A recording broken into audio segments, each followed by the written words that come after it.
Sir वो अपने अंदाज में ना आप स्टार्ट नहीं करते, जो मजा नहीं आता है। तो मैं आज अपने उसी अंदाज में स्टार्ट कर, तो बच्चों तो वेलकम ऑल मेरे टॉपर्स के गैंग। तो आज स्टार्ट करने जा रहे हैं फिजिक्स का चैप्टर नंबर 3, करंट इलेक्ट्रिसिटी, विद्युत धारा। तो चलिए आज का पहला टॉपिक हम लोग स्टार्ट करेंगे, लेकिन पहले टॉपिक से पहले कनेक्शन शो करूंगा। कनेक्शन, तो आपको याद है हमने पहला चैप्टर क्या पढ़ा था बच्चों? हमने पढ़ा था इलेक्ट्रोस्टैटिक्स के अंदर पे, ये तो खैर ये फिजिक्स का एक पार्ट है, लेकिन इसके अंदर पे पहला चीज हमने पढ़ा था, हमने पहला चैप्टर पढ़ा था चार्जेस एंड फील्ड। पहला चैप्टर जो हमने पढ़ा था वो क्या था?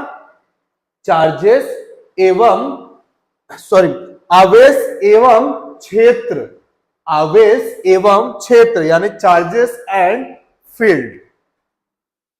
और सेकंड चैप्टर जो हमने पढ़ा था वो था पोटेंशियल एंड कैपेसिटेंस यानी विभवांतर और धारिता, है ना। और अब जो तीसरा चैप्टर पढ़ने जाएंगे वो सेकंड यूनिट रहेगा। ये क्या था? पहले इलेक्ट्रोस्टैटिक यानी स्थिर विद्युत या फिर स्थिर विद्युत की, है ना। अब क्या हो जाएगा?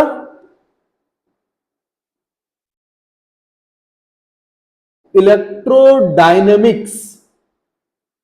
इलेक्ट्रोडायनेमिक्स, तो भैया इलेक्ट्रोडायनेमिक्स क्या होता है?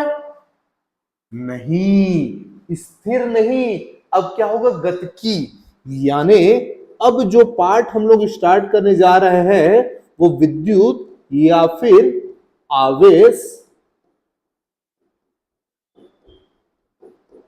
गतिकी।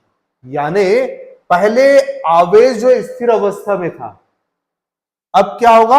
आवेश गतिमान हो जाएगा। यानी पहले चार्जेस रेस्ट कंडीशन में था, अब चार्जेस डायनेमिक स्टेट पे आ जाएगा। और इसके अंदर पे जो पहला चैप्टर पढ़ेंगे वो होगा इलेक्ट्रिक करंट,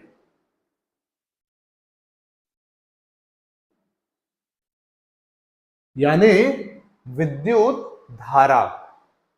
चलिए मैं अब आप लोग को कनेक्शन शो करता हूं कि विद्युत धारा जो है ये कनेक्शन कैसे होगा पहले के चैप्टर से। इससे पहले एक बार देख लेते हैं कि कितने लोग फाइनली जुड़ गए।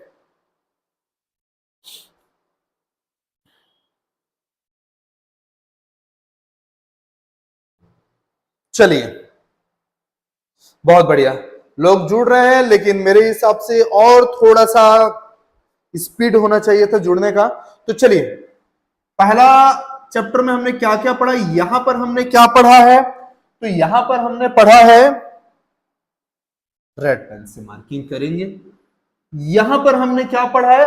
यहां पर हमने सिर्फ चार्जेस यानी आवेश के बारे में पढ़ा है। चार्जेस क्या होता है, चार्जेस कैसे होते हैं, है ना।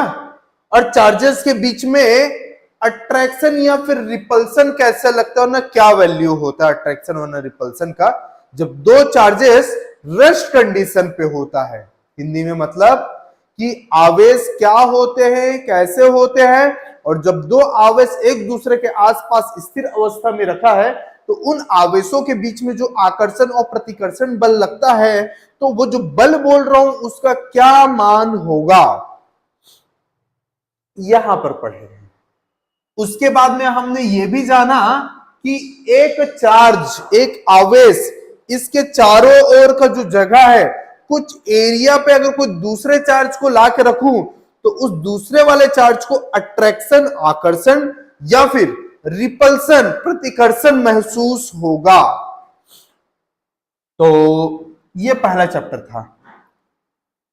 दूसरा चैप्टर हमने क्या पढ़ा था? चार्जेस का पहला प्रॉपर्टी गुण पढ़ा था।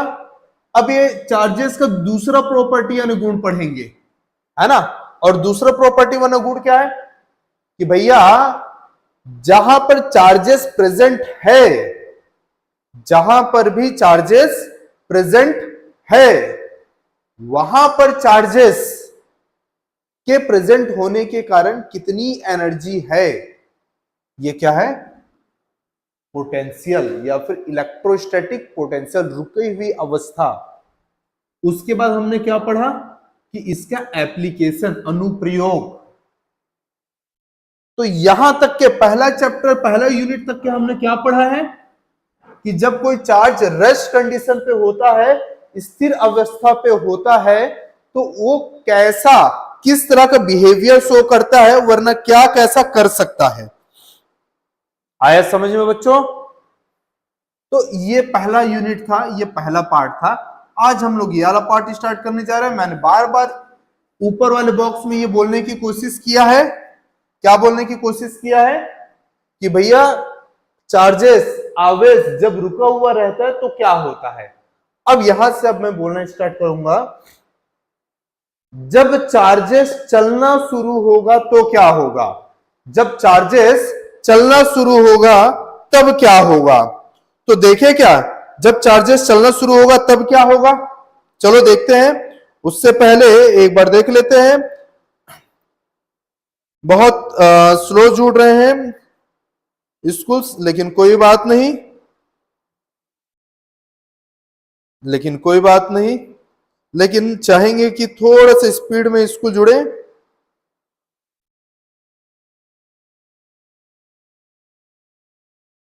ओके, तो यहां पर से अब हम लोग क्या देखना स्टार्ट करेंगे, क्या बोलना स्टार्ट करेंगे कि भैया चार्जेस जो है वो मोशन पे है, आवेश जो है वो गतिमान है। और इसी के अंदर सबसे पहला चीज हमने पढ़ने वाले, जो पहला यानी कि थर्ड चैप्टर है इस यूनिट के अंदर, पहला चैप्टर और पूरे 12th के बुक में थर्ड चैप्टर जो है वो है इलेक्ट्रिक करंट। इलेक्ट्रिक करंट का मतलब विद्युत धारा। जब आवेश बहना शुरू करता है तो उस आवेश के कारण से विद्युत धारा शुरू होता है। तो चलिए स्टार्ट करते हैं आज की क्लास, और मैं आपको ले चलता हूं सीधा उस पीपीटी पे जिसके माध्यम से मैं आप लोग को पढ़ाऊंगा। तो बच्चों, पहला टॉपिक जो मैं इस चैप्टर पे स्टार्ट करने जा रहा हूं वो एटॉमिक स्ट्रक्चर। पहला टॉपिक जो मैं आप लोग को स्टार्ट करने जा रहा हूं वो है एटॉमिक स्ट्रक्चर। और ये है बच्चों एटॉमिक स्ट्रक्चर। शायद आप लोग को पता हो कि ये जो बीच के एकदम छोटा सा पार्ट है ना, ये जो बीच के एकदम छोटा सा पार्ट है, ठीक है, ये छोटे से पार्ट को हम लोग इंग्लिश में न्यूक्लियस और हिंदी में नाभिक बोलते हैं। आया क्या समझ में? इस छोटे से पार्ट को हम लोग इंग्लिश में न्यूक्लियस और हिंदी में नाभिक बोलते हैं। और इसके चारों ओर ये जो गोल घूम रहा है ना बच्चों, ये इलेक्ट्रॉन्स होते हैं। ये जो है ना, अगर ये मान लो न्यूक्लियस है, नाभिक है, तो ये जो इलेक्ट्रॉन है वो ऐसे भी घूमते रहते हैं, ऐसे भी घूमते रहते हैं, और ऐसे भी। अब मेरा हाथ है, मैं तो इससे आर पार नहीं कर सकता, लेकिन हाँ ऐसा भी घूमते रहते हैं। हर तरह से इलेक्ट्रॉन्स गोल घूमते रहते हैं। आया क्या समझ में? अब कुछ जानने वाला चीज, जानने वाला क्या चीज है यार? तो जानने वाला कुछ ये चीज है, ध्यान दीजिएगा। कलर चेंज कर लेते हैं और हम आ जाते हैं अपने फेवरेट व्हाइट कलर पे, ठीक है। जानने वाली बात क्या है कि जब ये पूरा सिस्टम पैदा होता है ना, ये पूरा सिस्टम एग्जिस्टेंस पे आता है, पैदा होता है, तो इसमें नंबर ऑफ इलेक्ट्रॉन और नंबर ऑफ प्रोटॉन, मतलब इलेक्ट्रॉन की मात्रा और प्रोटॉन की मात्रा, ये दोनों बराबर होते हैं, इक्वल होते हैं। क्लियर हुआ क्या? तो नंबर ऑफ इलेक्ट्रॉन और नंबर ऑफ प्रोटॉन जब बराबर है तो ये नॉर्मल कंडीशन पे है। अच्छा, तो ये आपको समझ में आ गया होगा। तो मैं आपको बताना चाहता हूं बच्चों कि हमारे पास में जो है ना, हमारा जो सेंटर है, कौन सा सेंटर, ये सेंटर, ठीक है, इसको न्यूक्लियस बोलते हैं और इसके चारों इलेक्ट्रॉन घूमते रहते हैं। इस न्यूक्लियस में ना बच्चों, इस न्यूक्लियस में प्रोटॉन्स भरे होते हैं। इस न्यूक्लियस में क्या भरे होते हैं, प्रोटॉन्स। लेकिन एक चीज सोचो, हमने ऑलरेडी पढ़ के रखा हुआ है कि हर जगह proton proton proton proton proton, मतलब कि एक जैसा चार्ज रहा तो क्या होगा, जब एक जैसा चार्ज रहेगा बच्चों तो एक दिक्कत होगा, सब एक दूसरे के साथ में लड़ाई झगड़ा करेंगे और एक दूसरे को बाहर भगा देंगे। आया क्या समझ में? तो इनको रोक के रखने वाला कोई चीज चाहिए, और इस कारण से इसमें एक और चीज प्रेजेंट होता है और उसे बोला जाता है न्यूट्रॉन्स, है ना। ये चीज अभी बोलो, इसको मैं एकदम परफेक्ट नेमिंग करने वाला हूं, पहले मैं बता दूं कि क्या क्या चीज प्रेजेंट होता है। और इसके चारों ओर ये गोल गोल घूमते रहते हैं इलेक्ट्रॉन्स। तो यहां पर आते हैं और बात करते हैं हम इन चार्जेस की। तो ध्यान से देखो, बीच में जो पॉजिटिव चार्जेस प्रेजेंट होते हैं, जिसे हम पॉजिट्रॉन, प्रोटॉन, ये सारे वर्ड से बुलाते हैं, उसके चारों ओर जो गोल घूमते रहते हैं वो क्या है, इलेक्ट्रॉन। ठीक है, तो बच्चों ये जो प्रोटॉन है और ये इलेक्ट्रॉन है, कुछ ऐसा मेंटेन रहता है कि इन दोनों का नंबर, इन दोनों का मात्रा जो है वो बराबर होता है। हाँ भाई, ये तो बराबर रहता है, तो फिर क्या, तो फिर देखो, तो फिर ऐसा है कि इलेक्ट्रॉन का मात्रा और प्रोटॉन का मात्रा, यानी कि नंबर ऑफ इलेक्ट्रॉन और नंबर ऑफ प्रोटॉन क्या रहते हैं, इक्वल रहते हैं। चलिए एक एग्जांपल ले लेते हैं बच्चों। चलिए मैं एक एग्जांपल ले रहा हूं और समझा रहा हूं, ध्यान दीजिएगा। ऐसा मान लेते हैं कि जब कोई एटम पैदा हुआ तो उसके अंदर पे 5 इलेक्ट्रॉन और साथ में ही 5 प्रोटॉन था। आया क्या समझ में? 5 इलेक्ट्रॉन और 5 प्रोटॉन था। ठीक है, और 5 इलेक्ट्रॉन 5 प्रोटॉन था।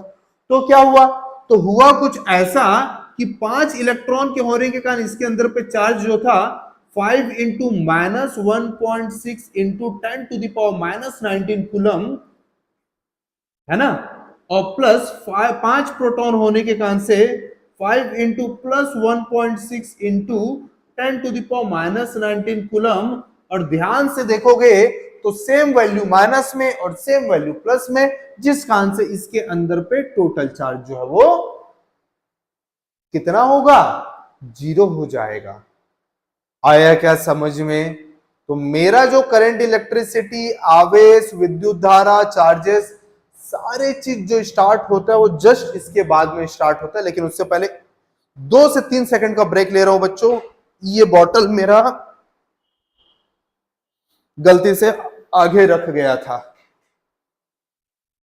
जिसे लेने के लिए मैंने,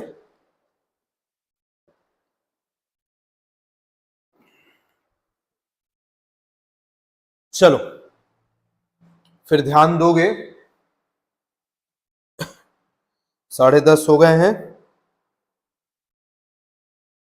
तो इसके जस्ट बाद मेरा ये कंसेप्ट, ये इलेक्ट्रिसिटी, है ना, इलेक्ट्रोमैग्नेटिज्म यानी कि फिजिक्स का पूरा आधा पार्ट स्टार्ट होता है। कैसे, वो मैं आप लोग को बताऊंगा अगले टॉपिक पे। अब अगला टॉपिक ये कहता है कि भैया मेरे पास में टोटल चार्ज कितना था, मेरे पास में टोटल चार्ज था 5 इलेक्ट्रॉन और 5 प्रोटॉन। और यहां तक के जो कंसेप्ट था वो कंसेप्ट था Q इक्वल्स टू 0 का। मैंने क्या बोला, अब जो भी स्टार्ट होगा इसके बाद में स्टार्ट होगा, यानी इलेक्ट्रिसिटी वाला जो पार्ट है इसके बाद में पैदा होगा। और बच्चों जैसे ही इलेक्ट्रॉन कम वरना ज्यादा हुआ या फिर प्रोटॉन कम वरना ज्यादा हुआ, वैसे ही यहां पर वैसे ही यहां पर पूरे हमारे चैप्टर से स्टार्ट हो जाते हैं, जिसे हम लोग इलेक्ट्रोमैग्नेटिज्म का नाम दिए हैं। एक बार देख लेते हैं एक लास्ट कि कितने लोग हमसे आके जुड़ गए हैं।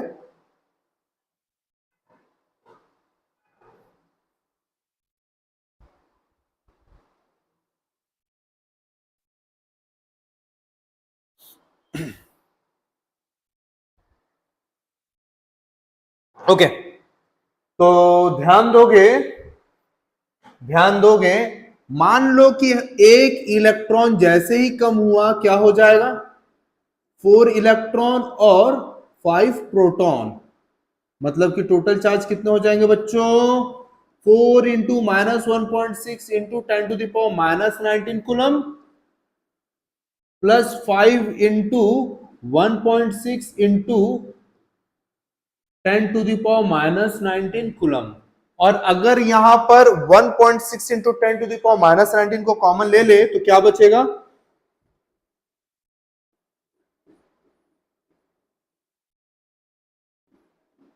क्या बचेगा, -4 प्लस 5। ये देखो यहां पर से इतना कॉमन लिए और यहां पर से ये कॉमन लिए, तो यहां पर से क्या बच जाएगा, -1 बच जाएगा, और यहां पर से क्या बचेगा, +1 बचेगा। तो -1 इंटू 4 -4 और +1 इंटू 5 +5, और इस तरह से लास्ट में आंसर क्या आ जाएगा, 1.6 इंटू 10⁻⁻19 कूलम। कुछ इस तरह से कोई भी पदार्थ, कुछ इस तरह से कोई भी मटेरियल चार्ज होना स्टार्ट हो जाता है। आया समझ में? और अब पैदा हो चुका है करंट, इलेक्ट्रिसिटी, विद्युत धारा, ठीक है, अब सारी चीजें पैदा हो चुका है, सारी चीजें शुरू हो चुके हैं।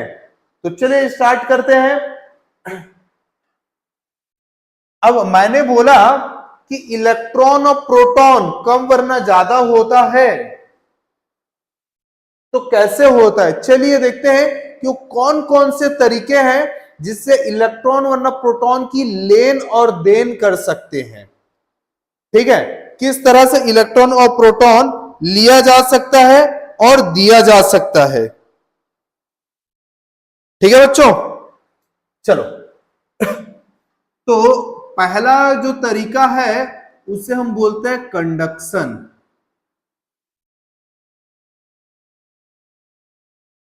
इंग्लिश में, और हिंदी में चालकन। सेकंड जो है, सेकंड का मुझे हिंदी में नाम याद नहीं है, हाँ लेकिन इंग्लिश में जरूर याद है। और सेकंड जो है बच्चों उसको हम बोलते हैं इंडक्शन। बच्चों कंफ्यूज मत हो ना, वो इंडक्शन कुकर की बात नहीं कर रहा हूं मैं। हाँ, पता चला कि घर जाके इंडक्शन कुकर में प्रैक्टिकल भी कर डाले, ऐसा नहीं होना चाहिए। और थर्ड जो है वो है फ्रिक्शन। फ्रिक्शन का मतलब शायद आप लोग तो 11वीं में पढ़ चुके होंगे, घर्षण। क्लियर हुआ क्या? पहला क्या है, कंडक्शन है, दूसरा क्या है, इंडक्शन है, तीसरा क्या है, फ्रिक्शन है। क्लियर हुआ क्या सबको? अच्छा, होता क्या चीज है, तो बच्चों आप जिस हॉल पे वरना जिस रूम में बैठे होगे एक बार नजर घुमा के देखो, हमारा सॉकेट से, सॉकेट पता है ना किसे बोलते हैं, हमारे जो स्विच बोर्ड होता है उसमें एक ऐसा बॉक्स रहता है जिसके अंदर पे ऐसा 5 छेद रहता है, इसको सॉकेट बोला जाता है, और उसके बाजू में जो बटन होते हैं उसको स्विच और इसको सॉकेट कहा जाता है। ठीक है, इसको ऑन ऑफ करते और यहां पर से सारी चीजें क्या होता है, करंट फ्लो होता है, बहता है। अब मान लो कि यहां पर कोई बल्ब है, तो आपको पता है कि हम इसको कैसे कनेक्ट करते हैं, ये एक कंडक्टर वरना एक चालक से कनेक्ट करते हैं, ऐसा। आया क्या समझ में? एक कंडक्टर वरना एक चालक से कनेक्ट करते हैं। तो सुन लो बच्चों, जब भी आवेश, जब भी आवेशन यानी जब भी इलेक्ट्रीफाई जो करना है, मतलब कि किसी एटम को जो चार्ज करना है, वो चार्ज करने का प्रोसेस किसी कंडक्टर के हेल्प से होता है। जब भी किसी मटेरियल को चार्ज करने का प्रोसेस किसी चालक के सहायता से होता है, तो इस प्रोसेस को बच्चों हम लोग बोलते हैं इंग्लिश में कंडक्शन और हिंदी में बोलते हैं चालकन। सबको क्लियर हुआ? तो होप ये चीज क्लियर हुआ होगा। ठीक है, मतलब कि जब किसी वायर वरना किसी कंडक्टर वरना किसी चालक के थ्रू करंट का फ्लो बहाव कराया जाता है तो इस प्रोसेस को हम लोग क्या बोलते हैं, कंडक्शन बोलते हैं।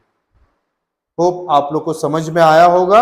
जल्दी से टीचर्स प्लीज मैसेज करते जाइए, एक नया चैप्टर है, बच्चों को समझ में आ रहा है कि नहीं, प्लीज मैसेज रिप्लाई जरूर कीजिएगा, ठीक है।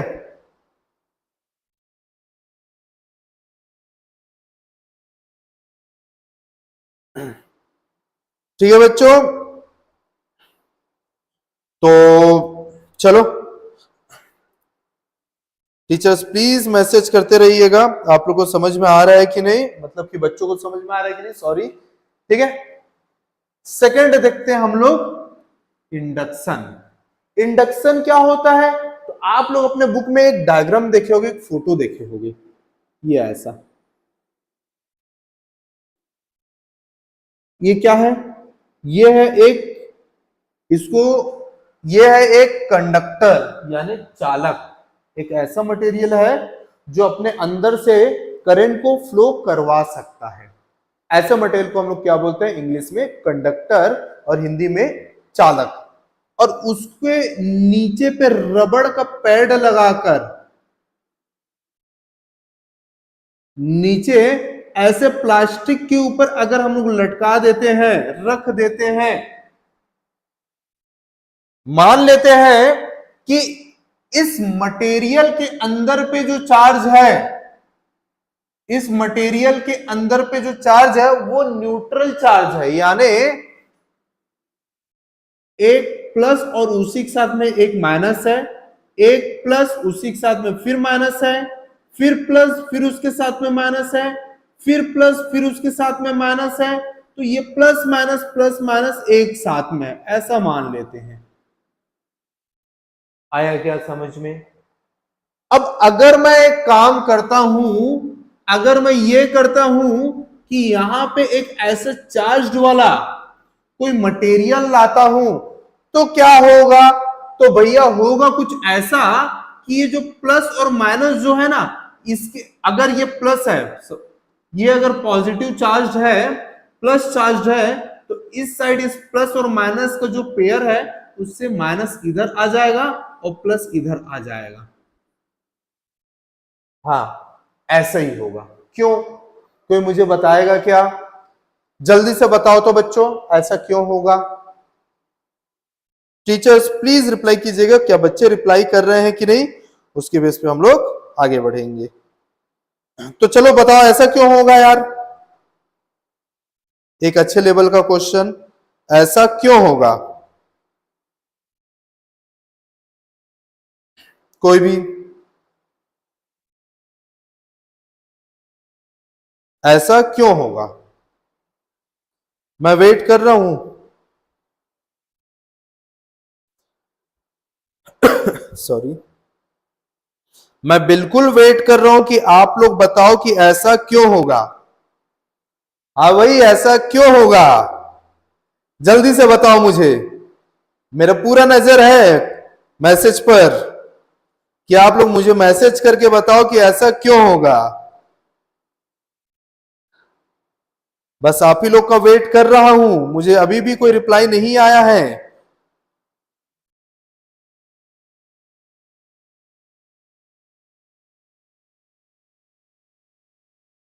जल्दी,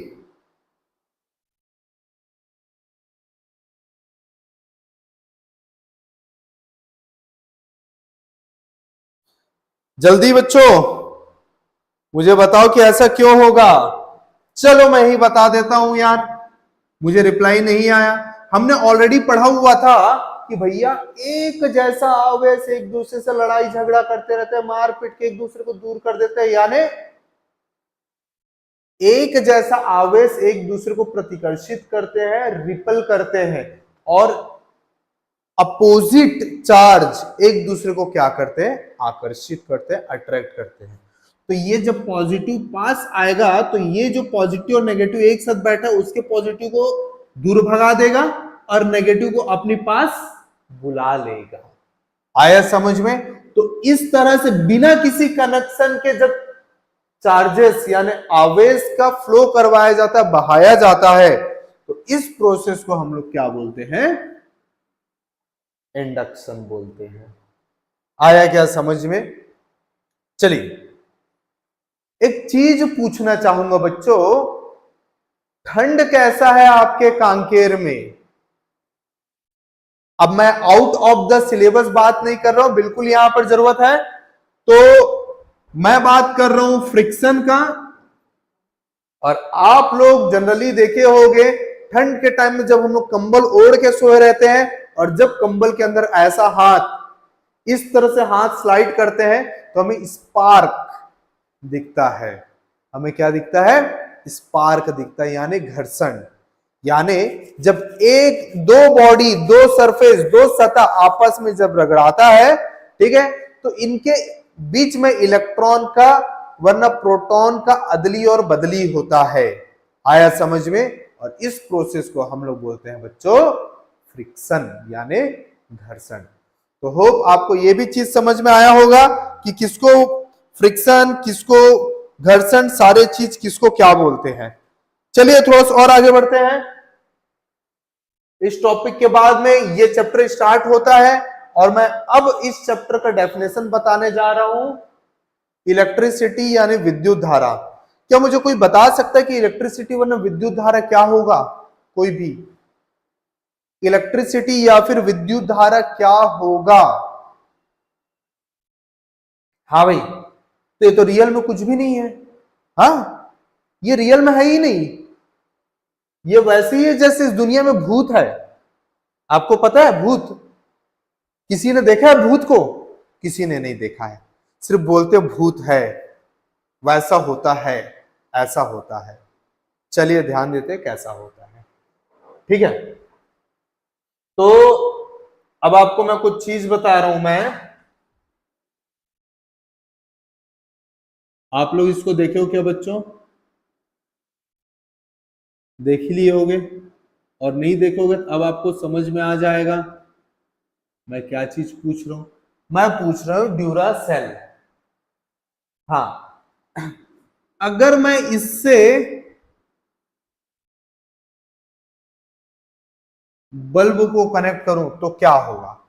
तो ये बल्ब क्या करेगा? जलने लग जाएगा। जैसे ही एक एक बल्ब को सेल, बैटरी, कोई भी तरह से हम इलेक्ट्रॉन्स, चार्जेस का फ्लो करवाते हैं, आवेश का बहाव करवाते हैं, ये बल्ब क्या होने लग जाएगा? जलने लग जाएगा। आया क्या समझ में?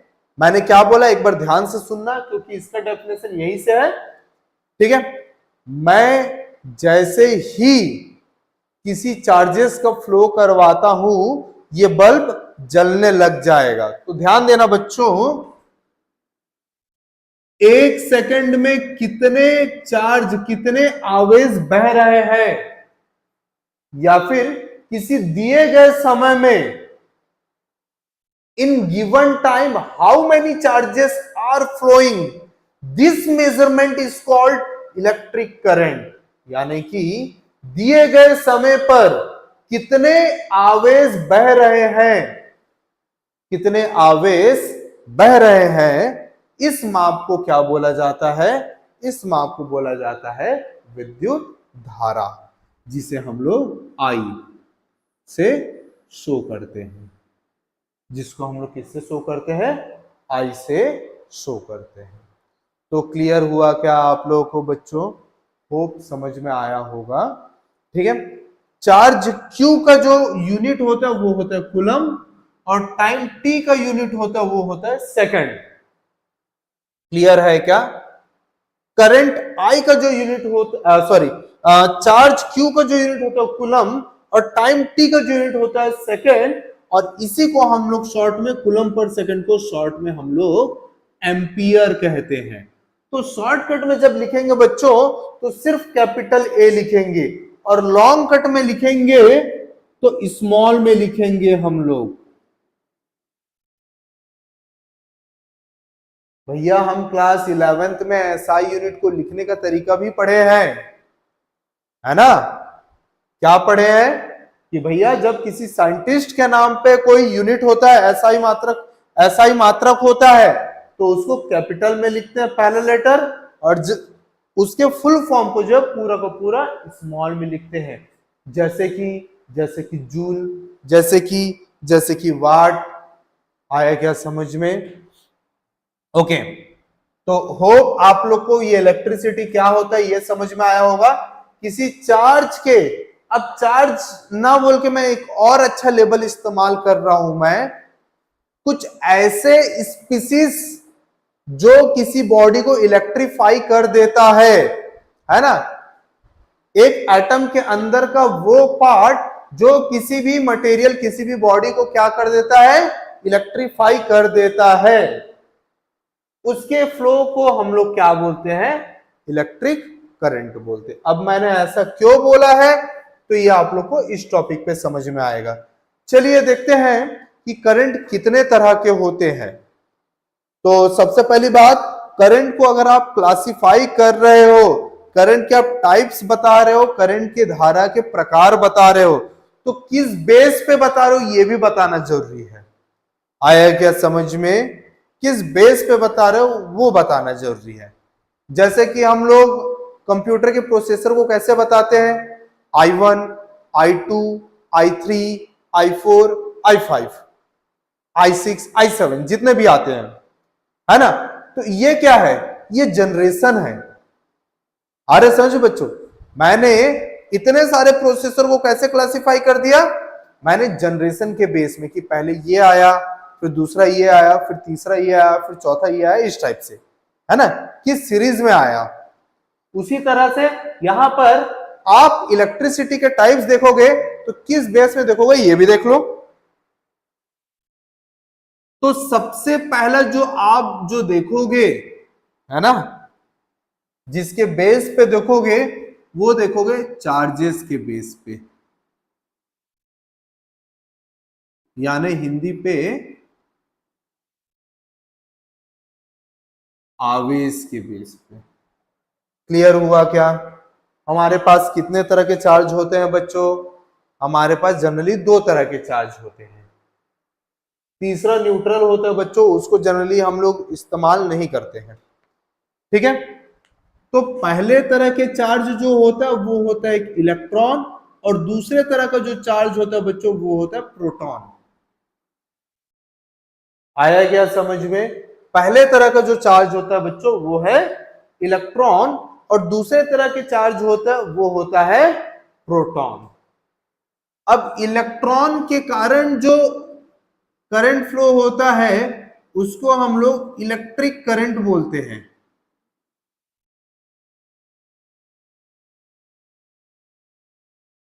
इसी को विद्युत धारा के नाम से पढ़ते हैं। तो बच्चों ये पूरा चैप्टर जो मैं आप लोग को पढ़ाने वाला हूं ना, ये इलेक्ट्रिक करंट ही पढ़ाने वाला हूं, ठीक है?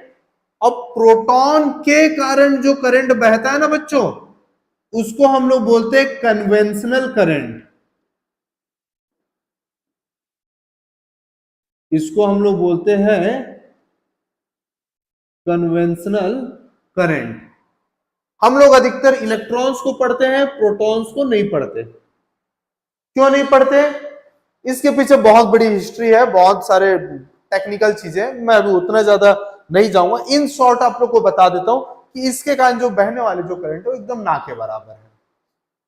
हम लोग हमेशा इलेक्ट्रॉन्स के कारण बहने वाले करंट को पढ़ेंगे।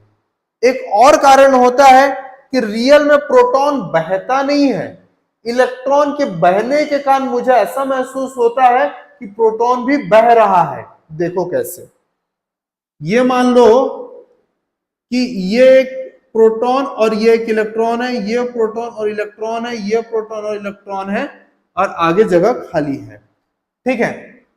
मैंने क्या किया? मैंने ये किया कि इस इलेक्ट्रॉन को आगे लेके गया, ठीक है? तो यहां पर क्या बच जाएगा बच्चों? सिर्फ एक प्रोटॉन बच जाएगा।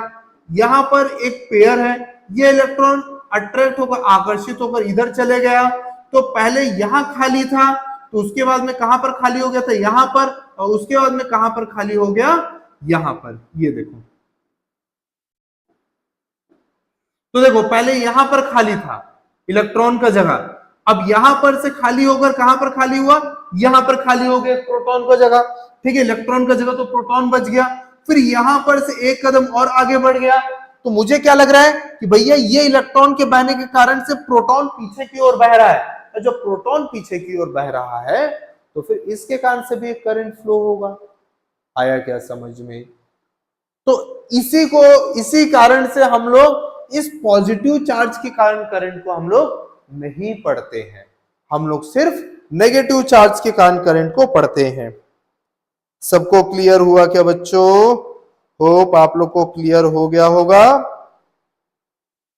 ठीक है, तो चलिए एक और टॉपिक वरना एक और टाइप देखते हैं। दूसरा जो टाइप बता रहा हूं ना बच्चों, बहुत ज्यादा इंपॉर्टेंट है, ये आप लोग को बहुत ही ज्यादा इंपॉर्टेंट है, ये आगे भी चल के इस्तेमाल होगा। ठीक है, दूसरा चीज ये है ना, इससे पहले ना एक चीज आपको याद दिला दूं, इंग्लिश में ना एक कहावत है वरना एक लॉ है, energy can neither be created nor be destroyed, it can be transform from one form to another form. Hindi में ऊर्जा को ना ही बनाया जा सकता है ना ही नष्ट किया जा सकता है, ऊर्जा को एक रूप से दूसरे रूप में क्या किया जा सकता है बच्चों? ऊर्जा को एक रूप से दूसरे रूप में परिवर्तित किया जा सकता है। आया क्या समझ में? होप आप लोग को समझ में आया होगा। तो उसी के बेस पे एनर्जी के बेस में भी दो टाइप हम लोग पढ़ते हैं। अच्छा, तो इसके अलावा आई यानी करंट के डायरेक्शन, धारा के दिशा के बेस में भी हम लोग दो तरह के पढ़ते हैं, यानी ये दोनों को हम एक साथ पढ़ते हैं। ठीक है, अब ये क्या है कैसा है उसको अभी देखते हैं। इन दोनों के बेस में बच्चों दो तरह के करंट हम लोग पढ़ेंगे, याद रखना। पहले तरह के करंट को हम लोग बोलते एसी, एसी को इंग्लिश में बोलते अल्टरनेटिंग करंट और हिंदी में बोलते प्रत्यावर्ती धारा। और दूसरे तरह के हम लोग बोलते हैं डीसी। डीसी, डीसी यानी डायरेक्ट करंट, या फिर हिंदी में बोलूं तो दिष्ट धारा, दिष्टकारी धारा। तो ये होता क्या चीज है यार, चलिए देखते हैं। पहले देखते हैं एनर्जी के बेस में कि ये क्या होता है। जब गतिज ऊर्जा, जब काइनेटिक एनर्जी गतिज ऊर्जा इलेक्ट्रिकल एनर्जी में कन्वर्ट होता है, जब गतिज ऊर्जा है ना विद्युत धारा में परिवर्तित होता है, स्थानांतरित होता है, रूपांतरित होता है, जो शब्द इस्तेमाल करना चाहो, या फिर इंग्लिश में बोलूं तो जब when kinetic energy is converted to electric energy, इस केस में जो करंट फ्लो होता है उसको हम लोग एसी बोलते हैं। ये कैसे होता है? तो भैया आप लोगों जनरेटर तो पढ़ ही लिए होंगे, ऐसा जब यहां पर से ऐसा पानी बहता है, ठीक है, तो जब इसके पंखे में टकराता है तो ये पंखा गोल घूमने लग जाता है, और जब पंखा गोल घूमेगा तो पीछे आर्मेचर का पूरा सेटअप होता है जहां पर से करंट फ्लो होने लग जाता है। इसके अंदर नहीं जा रहा हूं, एक चैप्टर है EMI, इलेक्ट्रोमैग्नेटिक इंडक्शन, विद्युत चुंबकीय प्रेरण, उसमें यही सब पढ़ेंगे। हाँ, तो इस टाइम पे ये जो मोशन हो रहा है, इस मोशन के कारण इधर से करंट बह रहा है, इस कारण से क्या होगा, जब काइनेटिक एनर्जी इलेक्ट्रिकल एनर्जी पे कन्वर्ट होगा, जब गतिज ऊर्जा विद्युत ऊर्जा पे कन्वर्ट होगा, तो उस टाइम पे जो करंट फ्लो होगा उसको एसी अल्टरनेटिंग करंट कहते हैं। या फिर इस डायरेक्शन के बेस में बताऊं तो जब किसी ग्राफ में हम लोग करंट आई या फिर पोटेंशियल डिफरेंस V, हिंदी में बोलूं तो धारा I या फिर विभवांतर V का समय के सापेक्ष में वरना कला के सापेक्ष में, टाइम के रिस्पेक्ट में वरना फेज के रिस्पेक्ट में जब ग्राफ बनाएंगे तो अपर हाफ भी मिलेगा, लोअर हाफ भी मिलेगा। इस तरह के ग्राफ जिस करंट के लिए होता है उसको हम लोग एसी करंट कहते हैं। होप कि आपको समझ में आया होगा कि एसी करंट किसे कहते हैं। ठीक है, चलिए बात करते हैं डीसी का। ये पीसी टाइप का दिख रहा है, तो पीसी मत लिखिएगा बच्चों, ये डीसी है। चलिए बात करते हैं, तो जब कभी केमिकल एनर्जी इलेक्ट्रिकल एनर्जी पे कन्वर्ट होता है, जब कभी केमिकल एनर्जी इलेक्ट्रिकल एनर्जी पे कन्वर्ट होता है, तो इस तरह के करंट के फ्लो को हम लोग डीसी डायरेक्ट करंट कहते हैं। जब रासायनिक ऊर्जा विद्युत ऊर्जा पे परिवर्तित होता है, तो बहने वाले धारा को हम लोग दिष्ट धारा कहते हैं। चलिए, तो मैंने आपको एनर्जी के फॉर्म पे बताया, डायरेक्शन के फॉर्म पे भी बता देते हैं। अगर मैं फिर से अगर ग्राफ बनाता हूं किसका, आई और वी का, शायद आप लोग समझ गए होंगे आई और वी किसे बोलते हैं। आई मतलब कि करंट, धारा, और वी यानी पोटेंशियल डिफरेंस, विभवांतर। तब सिर्फ पॉजिटिव हाफ ग्राफ बनेगा। आया क्या समझ में? तब पॉजिटिव हाफ ग्राफ बनेगा, और इस केस को हम लोग डीसी कहते हैं। चलिए, एक क्वेश्चन है, और इस क्वेश्चन का तो एकदम से मुझे जवाब चाहिए।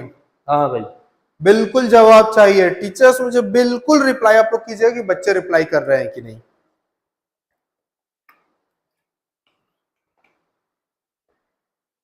बच्चों, मैं देख रहा हूं, मैं आप कमेंट है ना, तो बच्चों मेरा क्वेश्चन ये है कि हम लोग घर पे जो सेल का इस्तेमाल करते हैं, हम लोग घर पे जो सेल का इस्तेमाल करते हैं, है ना, जिस सेल का इस्तेमाल करते हैं उस सेल से एसी करंट बहता है कि डीसी करंट बहता है। मैं आप लोग को बिल्कुल 2 मिनट का समय दे रहा हूं, 10:55 हुआ है। ठीक है बच्चों, मैं वेट कर रहा हूं आप लोग के रिप्लाई का, मैं वेट कर रहा हूं आप लोग के रिप्लाई का, जल्दी से कीजिए, जल्दी से रिप्लाई कीजिए। और टीचर्स मुझे प्लीज बताइएगा कि बच्चे रिप्लाई कर रहे हैं कि नहीं कर रहे हैं।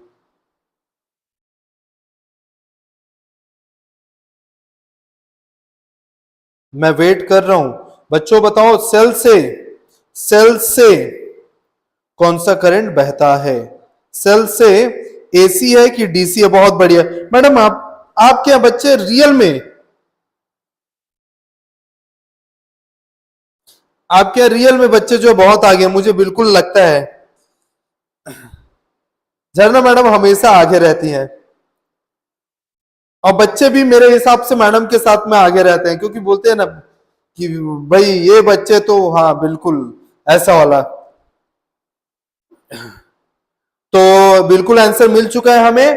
ठीक है, सेल से वरना बैटरी से जो है, ठीक है, सेल वरना बैटरी के अंदर पे क्या रहता है? सेल की बात करें तो उसके अंदर पे कार्बन रहता है, और बैटरी की बात करें तो उसमें कार्बन प्लेट रहता है और उसके साथ में कुछ एसिड्स रहते हैं, वरना कुछ डाई इलेक्ट्रिक मीडियम, परावैद्युत माध्यम, पिछले को 2 चैप्टर में हम लोग पढ़े हुए हैं। ठीक है, वो रहता है। तो भाई वो तो केमिकल एनर्जी है, और केमिकल एनर्जी है तो जो चीज केमिकल एनर्जी से इलेक्ट्रिकल एनर्जी में कन्वर्ट होने के कारण से करंट फ्लो करवाता है, उसको हम लोग क्या बोलते हैं? डीसी करंट बोलते हैं। सबको क्लियर हुआ क्या ये चीज? तो होप आप लोग को समझ में आया होगा। तो चलिए आगे बढ़ते हैं, आगे इन द सेंस कि आगे का टॉपिक पढ़ते हैं, और अगला टॉपिक जो है वो है पोटेंशियल विभव। अच्छा, एक चीज सोचना बच्चों, इसका भी जवाब चाहिए। ठीक है, एक चीज सोचना, मैं फॉर्मूला भी दे दे रहा हूं। अगर जमीन से, अगर h ऊंचाई पर, h हाइट पर अगर कोई बॉल को ला कर रख दिया जाता है, तो उस बॉल के अंदर पे एक तरह का एनर्जी आ जाता है जिसका फॉर्मूला होता है mgh। आया क्या? हाँ भाई आया। तो मुझे बता सकते हो अगर इसी जमीन से 2h के हाइट पर 2h के हाइट पर किसी बॉल को लाकर रख दूं तो उस बॉल के अंदर पे कितना एनर्जी आ जाएगा? शायद समझ चुके होंगे मैं कौन सी एनर्जी की बात कर रहा हूं। मैं इंग्लिश में इस तरह की एनर्जी को पोटेंशियल एनर्जी और हिंदी में इस तरह के ऊर्जा को स्थितिज ऊर्जा बोलते हैं, है ना। तो सॉरी मैंने ये mgh लिख दिया, ठीक है, ये mgh नहीं होगा। तो मुझे जल्दी से बताइए क्या होगा, जल्दी से बताइए मुझे क्या होगा।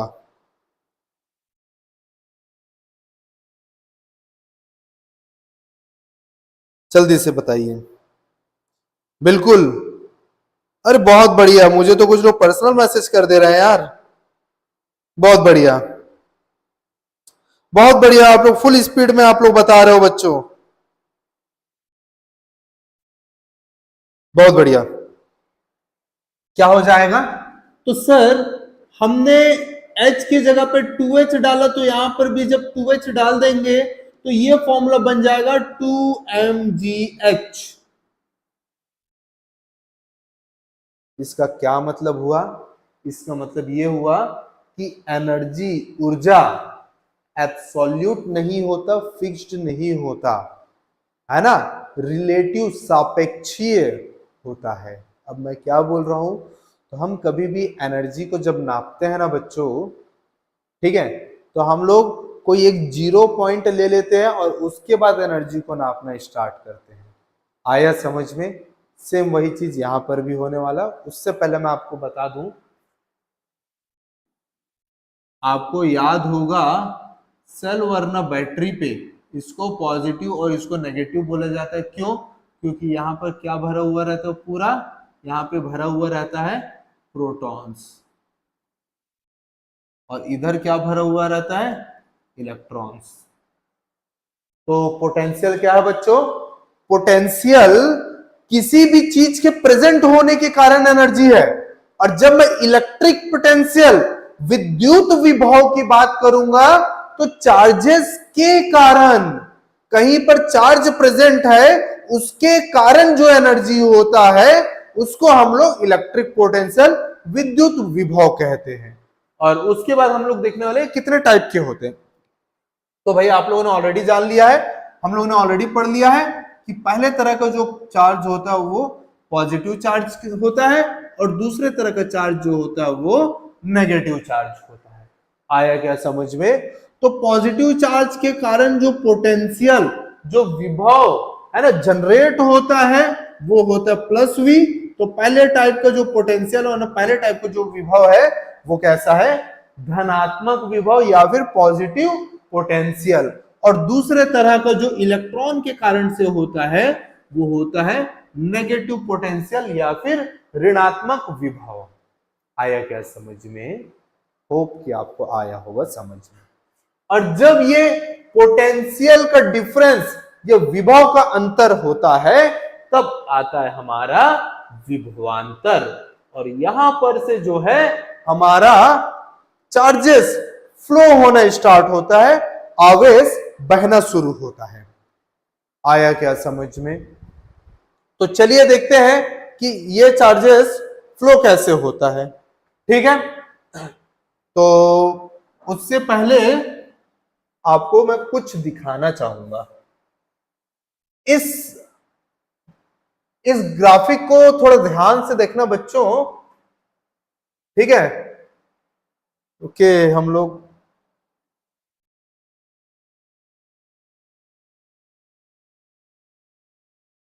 और आगे थे क्या? हाँ भाई और आगे थे, और आगे हो, और आगे, और भी आगे। हाँ भाई, हाँ अभी देखना शुरू नहीं करोगे, पहले सुन लो मैं क्या बोल रहा हूं। मैंने 2 बाल्टी लिया एकदम सेम टू सेम, और दोनों बाल्टी को मैंने क्या किया, दोनों बाल्टी में एकदम बराबर हाइट तक के पानी भर दिया और एक ही हाइट पर, एक ही ऊंचाई पर रख दिया। ये लो, क्या लगता है अगर मैं इन दोनों को पाइप से कनेक्ट कर दूंगा, मैं जब सेम हाइट पे रहेगा, है ना, ये सेम हाइट पे पाइप से कनेक्ट कर दूंगा, तो जब एक बाल्टी सेम हाइट पर, सेम टू सेम बाल्टी सेम हाइट पे रखा हुआ है और दोनों में बराबर पानी भरा हुआ है, तो उस केस में क्या एक बाल्टी से, किसी भी एक बाल्टी से दूसरे एक बाल्टी पे पानी जाएगा क्या? नहीं जाएगा। क्यों नहीं जाएगा? प्रैक्टिकल करके देखना। लेकिन बस घर में जाके अपने घर के बाल्टी में छेद मत कर देना बच्चों, वरना घर वाले जो है ना सलमान खान बन जाएंगे, धो डालेंगे। क्यों नहीं होगा? तो भैया इसका कारण यह है कि, आजा भाई नीचे, आ गया, ये देखो, जब सेम हाइट तक के पानी भरा रहेगा, जब दोनों बाल्टी में सेम हाइट तक के पानी भरा रहेगा, तो दोनों के अंदर संरक्षित ऊर्जा, स्टोर्ड एनर्जी, mgh, संरक्षित ऊर्जा, स्टोर्ड एनर्जी mgh, है ना, संरक्षित ऊर्जा, स्टोर्ड एनर्जी जो कि mgh है, दोनों में बराबर रहेगा। और जब दोनों में एनर्जी बराबर है तो काहे के लिए करंट फ्लो होगा भाई? लेकिन जैसे ही एक बाल्टी को ऊपर उठा दिया, उसके अंदर पे H की वैल्यू बढ़ गया, और H की वैल्यू बढ़ गया तो U इक्वल्स टू mgh की वैल्यू भी बढ़ जाएगा, और U बराबर mgh की वैल्यू जब बढ़ जाएगा तो एक में एनर्जी ज्यादा हो जाएगा और एक में एनर्जी कम हो जाएगा। और हमारा नेचर का क्या रूल है कि ज्यादा एनर्जी वाले से एनर्जी कम एनर्जी वाले की ओर बह लेता है, और इस तरह से क्या होने लग जाएगा? चार्ज फ्लो होने लग जाएगा। कैसे? देखते हैं।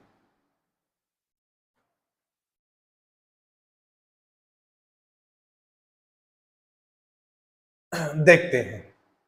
मैं ऐसा कहता हूं कि, सॉरी हमने सिलेक्ट नहीं किया, मैं ऐसा कहता हूं, ध्यान देना, कि ये बैटरी है, वन सेल है, मान लो ये पॉजिटिव और ये नेगेटिव, यहां से बल्ब कनेक्टेड है। जब यहां पर से इलेक्ट्रॉन किस कंडीशन पे बहेगा?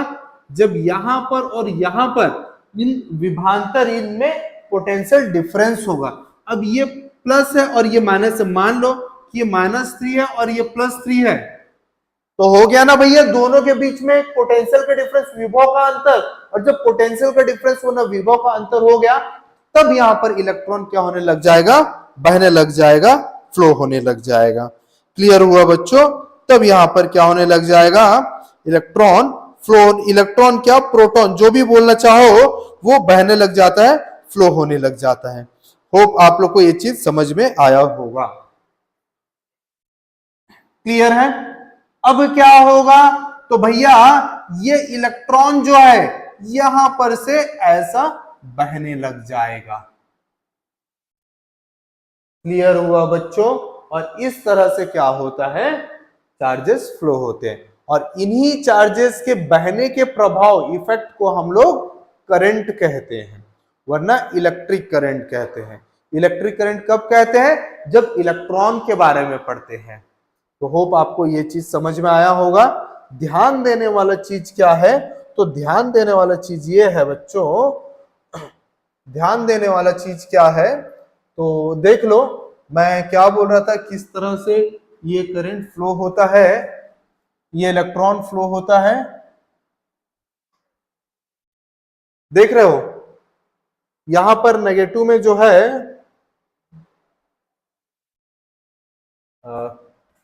इस तरफ, हाँ ज्यादा पीछे आगे आगे आगे, ये देखो नेगेटिव में कुछ एनर्जी है और पॉजिटिव में वो एनर्जी नहीं। भाई जाहिर सी बात है, इलेक्ट्रॉन नेगेटिव में प्रेजेंट है, जहां पर इलेक्ट्रॉन प्रेजेंट है वहां पर नेगेटिव रहेगा, जहां पर प्रोटॉन प्रेजेंट है वहां पर क्यों नेगेटिव रहेगा? तो यहां पर इलेक्ट्रॉन, बहुत सारे इलेक्ट्रॉन भरे हुए हैं, इलेक्ट्रॉन के कारण एनर्जी बहुत ज्यादा, और यहां पर इलेक्ट्रॉन तो नहीं है, कभी पॉजिटिव चार्ज है, तो यहां पर एनर्जी कम, और इस तरह से इलेक्ट्रॉन इस तरह से बहने लगता है। अब जब ऐसे बहने लगता है तो क्या होता है, देखते हैं। जब ऐसे इलेक्ट्रॉन्स बहने लग जाते हैं, है ना बच्चों, कहा गया हमारा पेन? हमारा पेन इधर है, ऐसे बहने लग जाता है हमारा इलेक्ट्रॉन।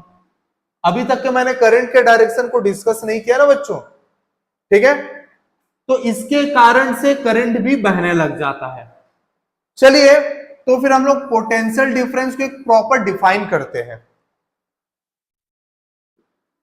किसी चार्ज को एक जगह से दूसरे जगह तक लाने के लिए, किसी चार्ज को कोई भी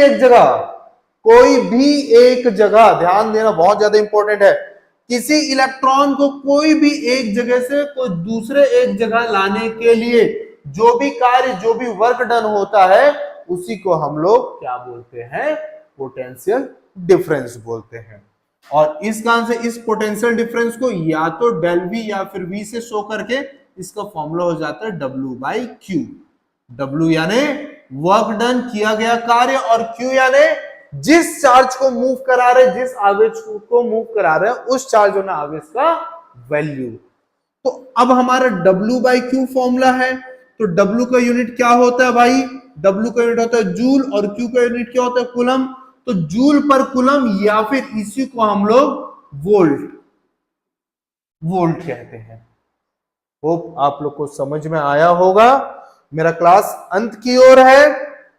हमारा टाइम जो है 11:10 हो गए हैं, और अब हमें जो है बहुत जल्द विदा लेना है। तो बच्चों, मैं आज देख लेते हैं, इससे कनेक्टेड टॉपिक तो नहीं है, इसलिए मैं इसको यहीं पे रोक रहा हूं। और अब अगर आपको लगता है कि किसी भी तरह का डाउट है, तो मुझे जल्दी से मैसेज करते जाइए, क्योंकि मैं अगला 5 मिनट सिर्फ आप लोग का डाउट क्लियर करूंगा। प्लीज टीचर्स, अगर आप लोग को लगता है कि मेरे क्लास में किसी भी तरह का डाउट है, तो जल्दी से मुझे रिप्लाई करेंगे, जल्दी से मुझे मैसेज करेंगे कि सर यहां पर डाउट है।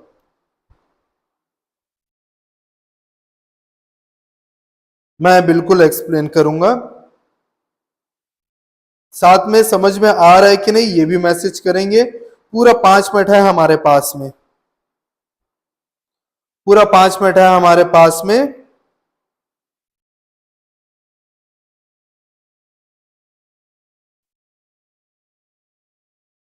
जल्दी से मैसेज करेंगे। 11:10 हो चुका है। मैं बस आप लोगों के मैसेज का वेट कर रहा हूं बच्चों। टीचर्स प्लीज मुझे मैसेज करेंगे किसी भी तरह का डाउट हो, क्योंकि 11:11 हो चुके हैं और हमारा टाइम जो लगभग खत्म हो चुका है। 4 मिनट का समय है, और आप लोग चाहें तो मुझसे कोई भी डाउट हो क्लियर कर सकते हैं, पूछ सकते हैं।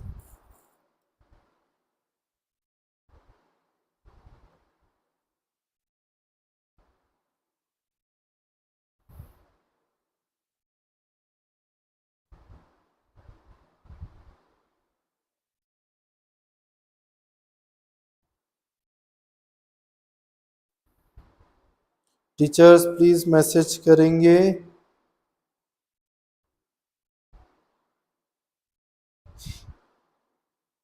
एसी और डीसी में कौन डेंजर होता है? कौन सा करंट डेंजर होता है? अल्टरनेटिंग करंट और डायरेक्ट करंट में कौन सा करंट डेंजर होता है? तो बिल्कुल कभी ना कभी तो हम लोग ये मजा लेके देखे होंगे कि एसी और डीसी में कौन सा करंट जो है ज्यादा मजे देता है ना? तो चलिए उसको प्रूफ के साथ में समझते हैं कि ऐसा क्यों होता है। अगर मैं जब डीसी करंट की बात करता हूं ना, तो 1 एम्पियर की बात करूंगा, लेकिन सेम चीज को अगर एसी में पढ़ूंगा ना, तो सेम चीज को एसी में कैसे पढ़ूंगा पता है? √2 IDC। हाँ, सेम चीज को मैं एसी में कन्वर्ट करूं, क्या हो जाएगा? √2 IDC। और √2 की वैल्यू कितनी होती है? 1.414। और इसको और ज्यादा अच्छे से लिखूं तो 1 + 0.414 IDC, या फिर लिखूं IDC + 0.414 IDC, या फिर 100% IDC और साथ में 41.4% IDC, यानी कि जब एक आईडीसी की बात करूं तो उसके पास सिर्फ 100% करंट होता है, लेकिन जब मैं एसी की बात करूं तो उस 100% जो डीसी के पास होता है वो तो आईसी के पास होता ही है, साथ में 41.4% भी एक्स्ट्रा होता है। इस कारण से एसी करंट जो है डेंजरस होता है। मैंने सिर्फ मजे लेने के लिए यो बोला था कि भाई उसके मजे लेते हैं, लेकिन कोई बच्चा जो है ये नहीं करेगा, बहुत ही खतरनाक स्टंट है ये। और कोई क्वेश्चन प्लीज?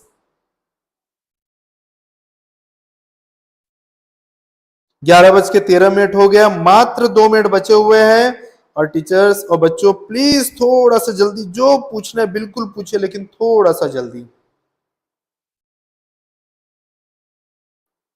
थोड़ा सा जल्दी।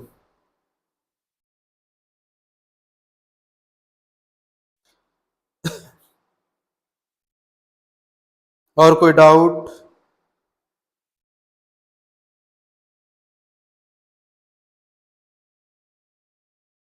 11:14 हो गए हैं।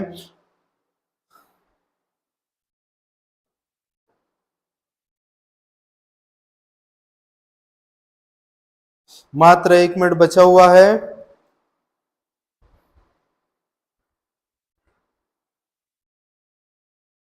ओके, तो ये आपसे जो है विदा लेने का समय हो चुका है। होप आप लोग पढ़ाई कर रहे होंगे। और मैं इस टॉपिक से आप लोग को बता दूं बच्चों कि इस चैप्टर से जो है अब आप लोग को थोड़े से कनेक्टिंग चैप्टर्स आने वाले हैं।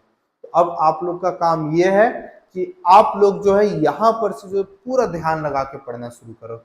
ऐसे भी आप लोग के अभी हाफ ईयरली एग्जाम होने वाले हैं, और हाफ ईयरली एग्जाम में गारंटीड है कि यहाँ पर से बिल्कुल क्वेश्चन आएंगे।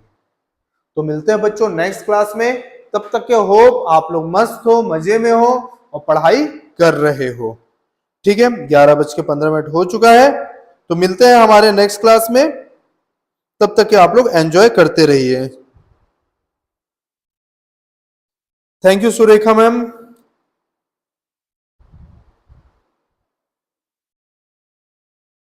तो मिलते हैं बच्चों बहुत जल्द। तब तक के आप लोग पढ़ाई करते रहो, क्योंकि यही समय है पढ़ने का और गढ़ने का। और गवर्नमेंट अगर आप लोग को इतनी सपोर्ट कर रही है, तो आप लोग को अपने पढ़ाई को, अपने आप को सपोर्ट करना पड़ेगा। मिलते हैं फिर बहुत जल्द। तब तक के लिए बाय बाय।